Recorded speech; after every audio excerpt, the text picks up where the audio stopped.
We love the NFL draft, but more importantly, we love looking at what other people have to say about the NFL draft. That's right, welcome back to Mock, where we take a look at someone else's mock draft. And I'm mocking, giving you my views, thoughts, and opinions. And today we got a special one as we return to our good friend Ryan Wilson from CBS. Because if you were with me during the draft process last year, we know Mr. Wilson here, he got a lot of sabacitex when it comes to his mock draft. So we're going to be checking that out today. But what's crack-a-lackin'? It's your boy Broshmo, just in case you did not know. So go ahead, become a bro, and subscribe. Leave this video a thumbs up if you enjoy the content. As always, let me know what you think in the comment section below. I love hearing from you, and I love having that nice, beautiful football discourse with you. You're going to see Underdog Fantasy here on the overlay. If you're interested in doing week-to-week fantasy football teams or doing prop bets, then shoot, check out Underdog Fantasy. They got you taken care of as long as you use promo code Broshmo. Ryan. Can I call you Ryan? I feel like we're on the first name basis by this time. I've done a couple of his mock drafts, and they always end up fun and interesting. And with Will Levis on the front page, I feel like this is going to be extraordinary. I'm curious what the draft order is from. I guess we'll figure it out as we go. It's Super Bowl odds. So Sportsline Super Bowl odds. If you didn't see it, here it is. Sportsline Super Bowl odds. Let's get into this as the Seattle Seahawks, with the first pick, take Will stinking Levis. Holy Spagnoli. That's wild. Listen, I get it. A lot of people really like Levis, and I think you can make a case why you feel more comfortable with Levis over a guy like Young. But Stroud's the quarterback in this class. And I like Young better than Stroud. But when you're looking for ideal size, ideal frame, ideal arm talent, he's kind of that guy. So Will Levis, I got my gripes about Will Levis. I feel like he's more of a back of the first round type of quarterback. But here he goes, number one. As you can see, the Houston Texans are next, and they're going Will Anderson. Now, Ryan does mention here, it says quarterback could be in play too, but Davis Mills has a chance to be a good NFL starter. I could give two craps about a good NFL starter. I'm looking for a stud at quarterback. When you're drafting second overall, I want to take a shot at quarterback, especially if the quarterback class is good. And with Young and Stroud, that's a good first two quarterbacks to be picking in the top 5. I want to take a shot on one of those guys. I'm looking for an elite quarterback. So if you're picking that early, I say go for it, take the shot. I like Will Anderson. Davis Mills, I root for him, but it ain't stopping me from taking a younger Stroud here. All right. We got the Atlanta Falcons on the clock next, going Anthony Richardson. So Stroud nor Young go as the top 2 quarterbacks. Wild. I love the balls on you, Mr. Ryan Wilson. This is nuts. So he says Richardson's raw. He's attempted just 68 passes in 2021, and through 4 games, we've seen highs, Utah, Arkansas, and lows, Kentucky, South Florida. But what's important to remember is that he's going to get better, likely a lot better, and he's already doing things with the football that few people on this planet would even consider. Okay, I get it. I get it from a tool standpoint. Someone's going to take a shot. If Richardson's in this class, they're going to take a shot on him and think maybe they could develop him as a passer. But they saw what happened with a guy like Lamar Jackson, and you want to gamble on that. And if anything, I think the Falcons might do that. Arthur Smith, he's a very good offensive mind, but Stroud and Young, bruh. All right, pick 4, we have the New York Football Jets, and they're going with Jalen Carter. Zach Wilson, you know what? Returning from injury, he didn't look half bad. And I feel like that's the guy you're moving forward with, unless the rest of his season's abysmal. Jalen Carter, you got Mr. Oh my gosh, I'm blanking on his name now. Well, you got Robert Saleh there. You got Joe Douglas. they love the trenches. They love putting a lot of meat on that defensive line and a lot of depth. So I believe it here. Chicago Bears are next on the clock, and they go Keely Ringo. This is super interesting because you got Jalen Johnson. I know that they've been playing Kyler Gordon in the slot, so maybe if they like him there, I guess there's a case to take a swing at the corner position. Quarterbacks on the table with Stroud and Young available here at pick 5. And the tackle class, it's kind of, I feel like there's going to be at least two top 10 tackles. It's going to be interesting to see who those guys are, though, when we are talking about it going like down the stretch there in April. But definitely interesting going with the secondary, going with the corner option. But that kind of completes the secondary, The Carolina Panthers take C.J. Stroud. Look at him. He finally comes off the board here. It's kind of a no-brainer. You're at pick 6, Stroud's on the board. You're the Panthers, you're taking them. You're probably seen the last of Matt Rule after this season, and probably seen the last of both Baker Mayfield and Sam Darnold. So get the quarterback position down pat.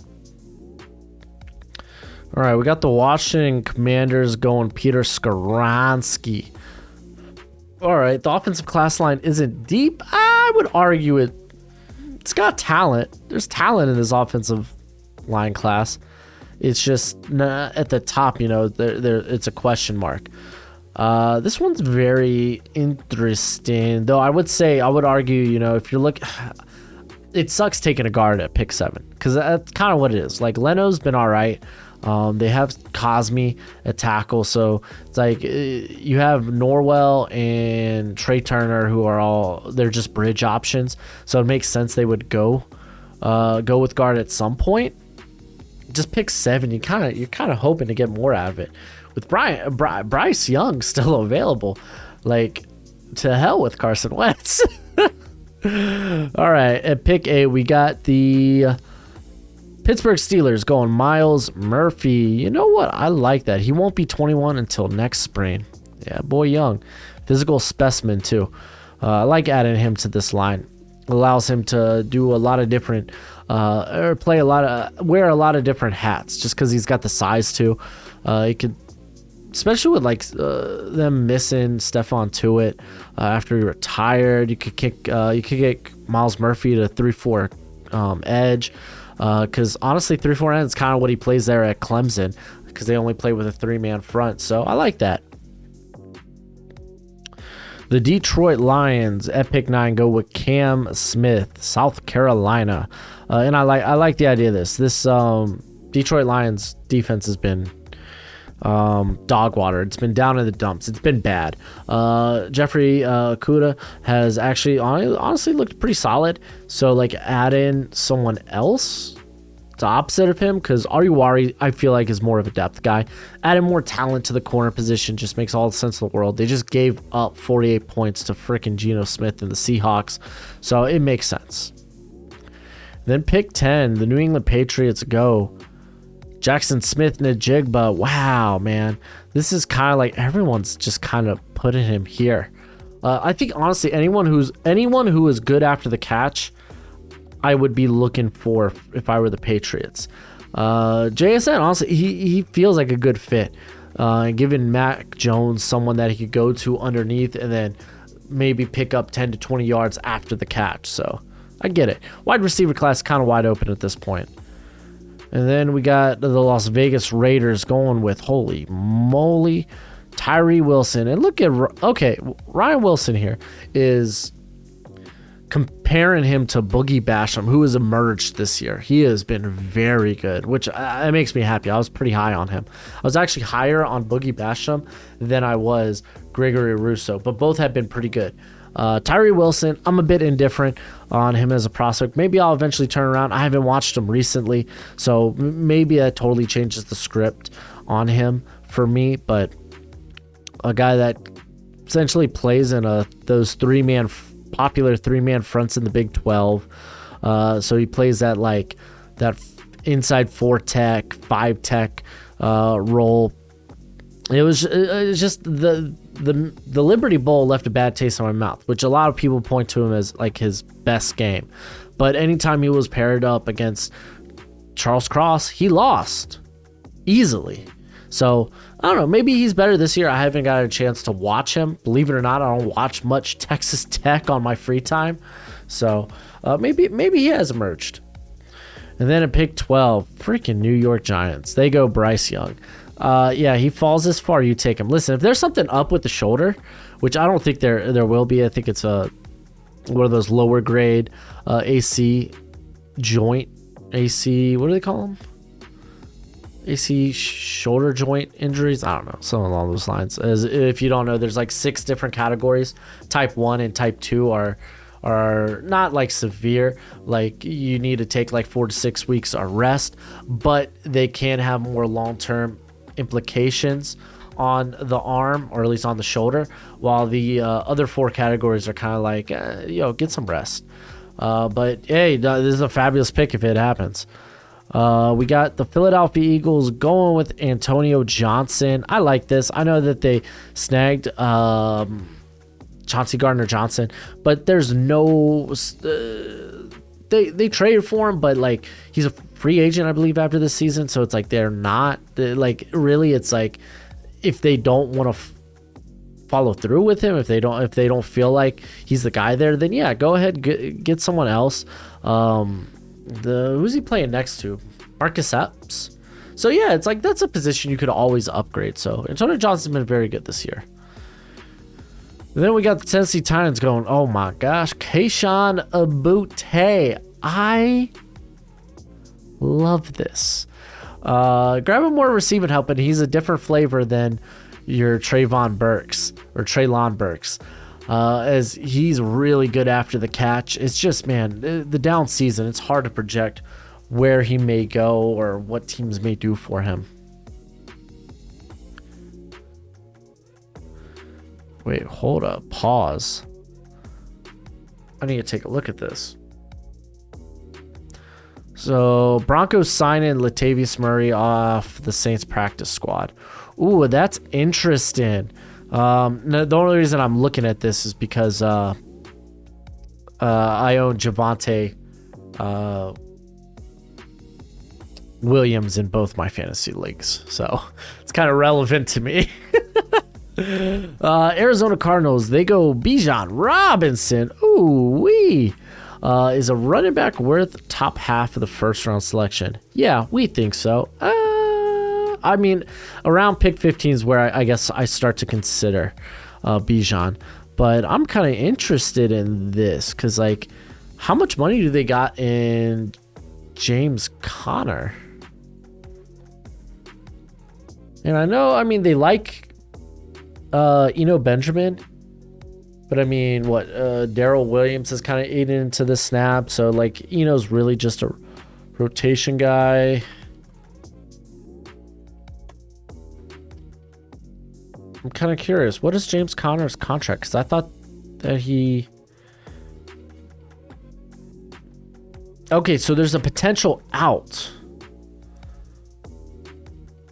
of, oh no, the out's in 2024. Or no, it's after the 2023 season. Okay, so if they cut him before the 2023 season, it results in $9 million in dead cap. If they do it after the 2023 season, it results in $2 million. I don't know, man. I'm a bit indifferent about that one. I do love me some Bijan Robinson, though. We got Michael Merritt going to the Jags. Listen, man, I know the tight end position's a bit more important in Doug Peterson's scheme, but it's like it's a position that Trevor Lawrence hardly ever looks at. I mean, and Ingram's on a 1-year deal, makes sense. The value's right, so I mean, I'm not gonna front too much on this. It ain't bad. I love this pick, Jordan Addison going to the Houston Texans. All that speed you have at receiver now between Brandon Cooks, you're gonna get Mechie back after this season. and you just add Addison, that's kind of nuts. They do need to add more playmakers, so I like that. The Indianapolis Colts go Christian Gonzalez. I'm not mad at that. Like, if you look at the Colts this year, when it comes to their secondary, because they've been playing face-on, I believe, more. Because he's familiar with Gus Bradley's scheme playing with the Raiders last year. Here, let's see. Yeah, because actually Stephon Gilmore's been pretty darn good. Faison's been pretty solid. He's been rotating in with Isaiah Rodgers, who's been pretty solid. And then Kenny Moore. How often is Kenny Moore playing on the outside? Not often enough. Okay. So really the guys playing on the outside here are Isaiah Rodgers and Faison. Who those guys haven't been bad. Like, honestly, the wink leak in the secondary this year thus far has been Kenny Moore. He's going to turn it around. Dude's really good. He's just currently having a tough start to the beginning of the year. Grabbing Christian Gonzalez. I mean, listen, straight up kind of makes sense. You're on a 1-year deal, I believe, with Gilmore, so I'm not against it. All right, let's keep rolling with the Dallas Cowboys going Brian Branch, safety. The Cowboys never go safety this early. They never really address the safety position. They rely on vets. They brought back Malik Hooker this year, as well as Curse, right? Curse? That's who they have back there. It's Hooker, and it's... Oh, it's been Donovan Wilson playing more this year, actually. Oh, that's right. Okay, they got Curse down here. He must have got hurt early in the season. Now I'm just curious. But Donovan Wilson's been playing good. Like, honestly, you hold on to those guys. Like, it's kind of fine. You don't have to address it if you don't want to. I do love Brian Branch, and he's a guy you could probably line up in the slot to start off if you if you're not like if you do retain guys like Hooker and Curse and Wilson. So he's been hurt since the opener. I did see that. So he's been like week to week. So, okay, he might come back sooner rather than later.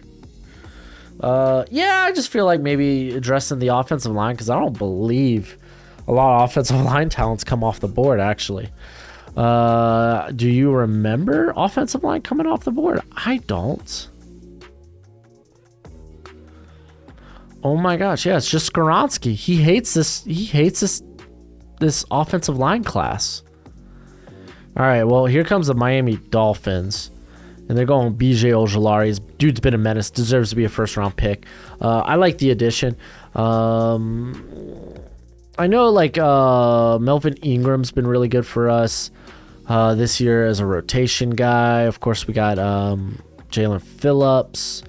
Who else has been playing edge for us? As Ogaba, but Ogaba is a guy that kicks inside a bit. He's actually been playing more outside this year. Interesting. As like, yeah, like honestly, we've been going deep into like edge rusher, because like just looking at this rotation, like Phillips, Agba, and Ingram, they've all been on the field for at least 150 snaps. The next guy there is Trey Flowers at 63, and he's actually been pretty darn good for us. Honestly, it's like one of the positions I don't feel like we need to address. I don't mind it. Having a lot of good edge talent's not a bad thing, so like I'm not mad at it.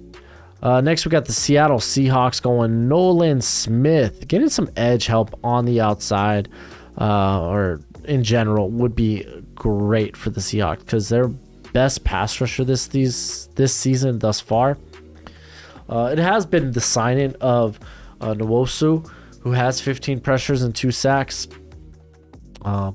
Darrell Taylor hasn't been particularly that good this year. So, like, I got no problem when they're going edge. I think with how good this defensive interior class is, I might dip there. Matter of fact, I don't think I've said Brian Brazie's name yet. I haven't. Yeah, no, I haven't. Jalen Carter went, right? Okay, he did. I was like, Jalen Carter's off the board, right? So, like, yeah, I mean, I guess to each their own. Like, it is what it is. All right, Cincinnati Bengals go Cyrus Torrence. Torrence has been wonderful this year. If you want to make the argument, he is offensive interior 1.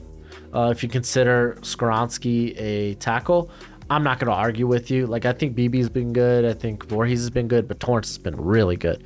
And adding him there where, honestly, the biggest struggle for the Bengals right now has been at the tackle position this year. Like, Volson hasn't been terrible there at, I believe he's playing left guard. Here, let's take a look at this real quick. Yeah, like, he hasn't been, like, don't get me wrong, he hasn't been, like, great. He's playing like a rookie, but he hasn't been bad. Not like Jonah Williams started out the year pretty rough. Though, last game, he played particularly well. Even Leo Collins started out the year a bit rough. Karras and Kappa have actually been pretty darn good. So I don't mind adding this. If you're not, like, you got Volson there. If anything, he's going to be a good depth option for the future. I believe they still have Jackson Carman as well. The Chargers, they go offensive line. Freaking, I can't believe it felt like this. Paris Johnson going 24. Great pick. Need not say more. They get their right tackle of the future. Vikings go Trent Simpson. I like this specifically because, like, Jordan Hicks isn't a long-term option. Eric Hendricks. What's his contract currently like? Eric Hendricks contract. All right, here it is. So currently, they could, after this season, they could, which he'll be 31 going into next year, they could get out of his deal. It'll free up 11 million, and they take a little less than 200 million in terms of dead cap. So that's not a bad option. It's definitely something to consider. So yeah, I like this pick. The Detroit Lions, this is their second pick. They go Siaki Ika, get that big nose tackle. I would go with the penetrator. Brian Brazie's still on the board. Like, Aleem McNeil is fine. He's fine enough. Like, I don't think you try to upgrade for him. Get someone next to him. Like, Levi Ulrike hasn't been entirely that good this year. So, yeah, I would go different because Ika's more of a nose tackle. All right, looking at the Ravens going, ooh la la, Broderick Jones. They get a tackle. Holy moly. How's Morgan Moses been this year? Let's see. Morgan Moses has been fine. They right now got Daniel Falele starting out there at tackle. Is Ronnie Stanley on IR? Man, that poor guy can't stay healthy. Yeah, he's been inactive, out again. So maybe you start to look for more of a long-term option there at left tackle. If they don't believe Falele is it. Because, I mean, to be honestly, like, injuries, like, that sucks, man. But what do they say? Availability is the best trait you can have. And then the Packers go Alu Bashanyu. I like this one a lot. Like, speaking of injuries, David Bakhtiari still not back. They have Elgin Jenkins, but he's a guy that, like, he could play, like, tackle. He could play guard. He could play really everywhere. But, like, bringing in better offensive line, like, more talent offensive line, not a bad option. All right, we're here with the Buccaneers going Jahmyr Gibbs, running back. I would take one of the top corners off the board because Joey Porter's still here. I think that would definitely be a consideration. Like, Gibbs, what is Gibbs like? Rashad White, I'm pretty sure they're pretty fine with Rashad White as the backup to Fournette. I get it that Gibbs kind of like his skill set replicates something of like a Kevin Falk, a James White for Brady, but like there's more value you can get. There's just higher value positions, and I would go with those. Isaiah Foskey going to the Philadelphia Eagles, as y'all have mentioned in my comments before, that they have some legit contracts coming up, or they have outs on the defensive line, so grabbing more talent there is not a bad option. I mean, Brandon Graham up there in dog years. Derek Barnett is a wash. So grabbing someone next to Joshua Sweat, there we go, would be nice. Foskey's got a very high ceiling, so I like the pick. And Quentin Johnson, this is second time this happened. Whoa, are there 32 picks in this draft? There shouldn't be. Oh, maybe he probably mentioned that there was a like the Dolphins forfeited one. All right, so Quentin Johnston, I get it. He's a different flavor. Just he hasn't really played, like, or at least the production hasn't been there for him. Like, I don't know what other receiver gets into this mix. Maybe you keep addressing the defense. I don't know. I'm pretty confident Brian Brazee is still on the board as I'm looking at this. I'm going to make sure, but I don't recall talking about him. He is on the board. Like, what are we doing? What are we doing here if, like, you could get a guy to be an absolute menace right next to Chris Jones? Like, come on, man. Buffalo Bills, they go for their replacement, I guess, for Tremaine Edmonds in Drew Sanders, who's been fabulous for Arkansas. The guy's got legit pass rush upside. That's why he was a pass rusher there at Alabama. Now he's playing more of an off-ball role. He hadn't done that since high school, and you could tell, like, he's got great length, clogs passing lanes, but dude just needs to wrap up as a tackler, man. His missed tackle rate's absurd. I mean, I'm cool with him as a day two, like, type of guy, but like first round, come on, man. There's other areas we can address here if we're the Bills, but holy moly, this was definitely interesting. Let me know what you think in the comment section below. That's it for the video. Go ahead, do the YouTube thing, and as always, until next time, you be easy, my friends. Later.